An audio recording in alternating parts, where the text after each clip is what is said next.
সকালের রাশের মধ্যে একটু হেলদি আর টেস্টি ব্রেকফাস্ট চাই, তাই না? এই মিক্স ভেজ রেসিপিটা আমার ডেইলি ফেভারিট, ইজি, কুইক আর বড়ই হোলসাম। এর জন্য তেল গরম করে ফুলকপি, বিন, আলু, ক্যাপসিকাম, গাজর, ব্রকলি আর মটরশুঁটি দিয়ে এটাকে আমি সটে করে নেব। সটে করা হয়ে গেলে এটাকে তুলে রেখে দেব।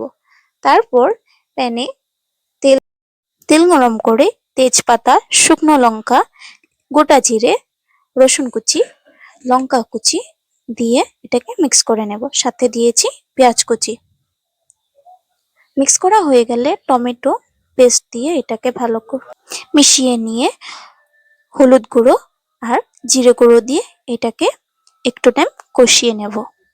তারপর ভেজে রাখা ভেজিসগুলো দিয়ে পরিমাণ মতন নুন দিয়ে এটাকে মিক্স করে ঢাকনা দিয়ে রেখে দেব।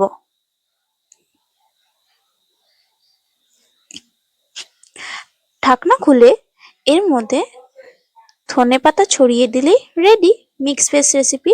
ভালো লাগলে সেভ করে রাখো, কাল সকালে বানাতে পারবে।